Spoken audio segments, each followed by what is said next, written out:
কথায় আছে, পুলিশের সাথে বন্ধুত্ব এবং শত্রুতা দুইটাই বিপজ্জনক। যদিও আমাদের সংবিধানে লেখা আছে, বা পুলিশের গঠনতন্ত্রের সংবিধান আছে কিনা জানি না, সরি, যে পুলিশ হচ্ছে মানুষের, জনগণের বন্ধু। আচ্ছা যাই হোক, এখন আমরা বন্ধুদের দেখছি, আবার বেশি বন্ধু হয়ে গেলে কি হয়, আইন শৃঙ্খলা পরিস্থিতি খারাপ হয়ে যায়। তবে আমাদের আলোচনার টপিক হচ্ছে আমেরিকার নিয়ে। কথায় আছে, আমেরিকার মতন দেশ যদি কারো বন্ধু হয় তাও মানে বিপদ আছে, শত্রু হলে তো মানে একদম অবস্থা কাহিল হয়ে যাবে।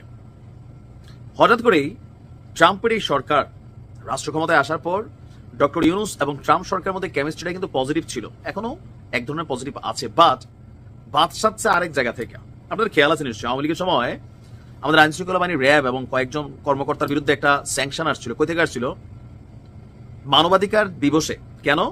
তাদের দ্বারা অনেক মানবাধিকার লঙ্ঘন হয়েছে, রাইট? Okay fine. এখন সেই কোম্পানি মানে সেই গ্রুপ যেটার নাম হচ্ছে হিউম্যান রাইটস ওয়াচ, বুঝতে পারছেন, আন্তর্জাতিক মানবাধিকার সংস্থা, আমেরিকা থেকে ডক্টর ইউনুস সরকারের কাছে একটা বার্তা বাড়াইছে। বার্তাটা কি?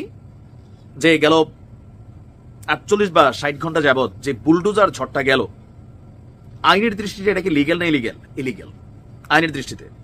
তবে যারা বিপ্লবী তারা বলছেন যে একটা সরকার পতনের পর যা ঘটবে সবটাই লিগ্যাল, ওই সরকারের সাথে যা ঘটবে। আচ্ছা, এখন আন্তর্জাতিক মানবাধিকার সংস্থা বলছে নো, আওয়ামী লীগের বিরুদ্ধে জনতার ক্ষোভ ন্যায্য। আন্তর্জাতিক মানবাধিকার সংস্থা বলছে আওয়ামী লীগ যা করছে ক্ষোভটা ন্যায্য, কিন্তু এই যে আইনের লঙ্ঘন করে তাদের বাড়িঘর ভাঙা হইল সেটাও তো অন্যায্য। পেছটা বোঝেন নাই, আসুন মূল ঘটনা যাচ্ছি।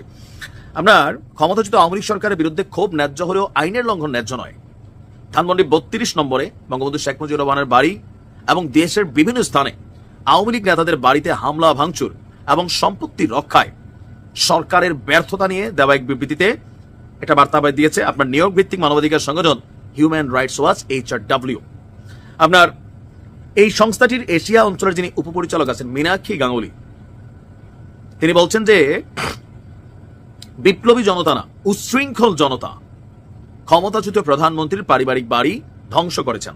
দেখেন, এই হিউম্যান রাইটস এর কারণে আগে বিএনপি অনেক সুবিধা পাইছে, আমেরিকার অনেক মানতো, ভালোবাসতো। কেন? আওয়ামী লীগের বিভিন্ন ইস্যুতে এই সংস্থাটা অ্যাক্টিভ ছিল। ইভেন সরকারের বিভিন্ন জায়গাতে স্যাংশন খাওয়াইছে, ওই স্যাংশন এখনো বলবৎ আছে। আজকে আবার সেই বার্তার একটা অংশ, যখন আগে যারা মজলুম ছিল তারাই এখন ওই মানবাধিকার সংস্থার দৃষ্টিতে নির্যাতকের ভূমিকায় চলে আসছে, আর আগে যারা নির্যাতক ছিল তারা এখন মজলুম ভূমিকায়। সময়ের খেলা এটা। আপনার জাতিসংঘ মানবাধিকার কাউন্সিলের অধিবেশনে একটি সর্বসম্মত প্রস্তাব উপস্থাপন করতে অন্তর্বর্তী সরকারের প্রতি আহ্বান জানানো হয়। যদিও সরকার এখন বলছে যাতে আর এরকম কোনো ঘটনা হয় কঠোর হস্তে দমন করা হবে।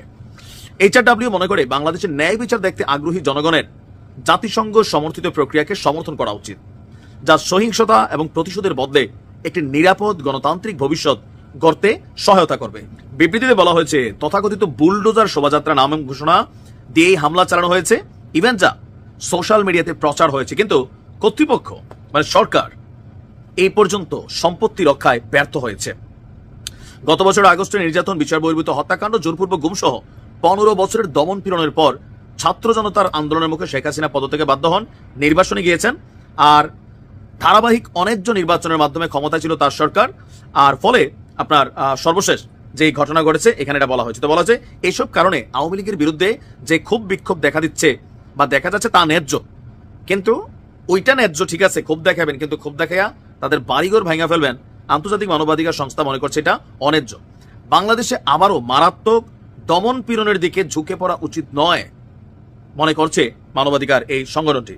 বলছে যে এমন সময় ভাঙচুর হলো যখন হাসিনা তার সমর্থকদের উদ্দেশ্যে অনলাইনে ভাষণ দিচ্ছিলেন এবং প্রত্যর্পণের জন্য বাংলাদেশের কাছে মানে বাংলাদেশ ভারতের কাছে জোর দাবি জানাচ্ছে, কিন্তু হাসিনাকে ফেরত দেওয়ার আগে ভারত সরকারকে আন্তর্জাতিক মানদণ্ড অনুসারে প্রত্যর্পণের ঝুঁকি খতিয়ে দেখতে হবে।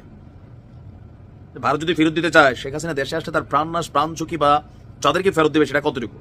এখন এটা যখন আসছে এই প্রসঙ্গে আমাদের সরকারও রেসপন্স করেছে, যে আপনার বলছে যে কি বলা হয় যে এটা নিয়ে সরকার খতিয়ে দেখছে আর এমন কোনো কিছু হবে না।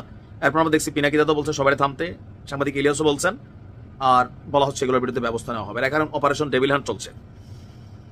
তো এই মেসেজগুলো কোথাও না কোথাও শান্তিতে নোবেল বিজয়ী যেহেতু তিনি, তো তার সরকার কর্তৃক মানবাধিকার লঙ্ঘন হবে সেটা আন্তর্জাতিক সংগঠন বা সংস্থাগুলো মনে করছে না। তো এখন যে না মনে করে এটাতে আওয়ামী লীগের জন্য কপাল খুলে গেছে, তবে হয়তো ম্যাটার অফ টাইম, কিন্তু আবার ডেভিল হান্ট শুরু হয়েছে।